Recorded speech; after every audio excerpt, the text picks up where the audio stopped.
Jeg synes også, der er en fundamental fejl i vores demokrati, som ingen har adresseret endnu. Hvorfor er det, at man kun kan stemme på folk, der gerne vil have magt? Det giver jo ingen mening. Folk, der gerne vil have magt, er jo aldrig dem, der skal have magt. Du skal ikke give magten til folk, der siger, jeg vil gerne have magten, giv mig. Nej! Det er jo ligesom, hvis du går en tur i parken, og du møder en fyr i en trenchcoat med helt bare ben, der bare siger, jeg kan godt kigge efter dine børn, hvis det skulle være. Jeg tror lige, jeg finder en, der gider det lidt mindre end dig, faktisk. Hvis du er den sidste i universet, så kan det være, at jeg ringer. De er jo irriterende, men det bliver ikke i dag. Men det er jo altid sådan, mange. Jeg kan mene det hele. Hvad skal jeg mene? Jeg synes jo også, jeg synes valgløfter skulle være juridisk bindende. Jeg forstår ikke, hvorfor de ikke er. Men hvorfor er det, vi hopper på den hver gang, der er valg? Hver 4 år, så er der valgkamp, så bliver politikere til sælgere derude sådan, så kan du få det her, så kan du få det her. Hvad med det her? Og så får de nøglerne til Christiansborg, ikke? Og så er de sådan, haha, fuck you guys!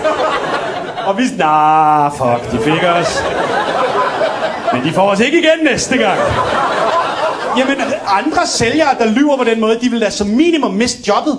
Hvis Elgiganten sendte reklame ud, hvor de bare skrev, vi har en ovn, og den er på tilbud. Og du kom ned og sådan, jeg skal se på den ovn på tilbud, og de bare sagde, haha, det er en kano, og den er dyr. Så vil du aldrig handle i Elgiganten igen, jo.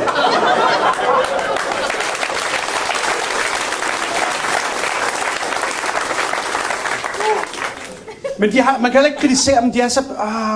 de har alle mulige undskyldninger. Politik er faktisk svært, Martin, det var svært. Nå, har du tænkt på, om det er bare dig, der er dårlig, måske? Men alt er jo svært, når man er dårlig. Det er jo det, der er så unfair. Hvis man er dårlig til ting, så er der jo ikke noget, der er nemt. Altså, men det bliver jo ikke mit problem af den grund.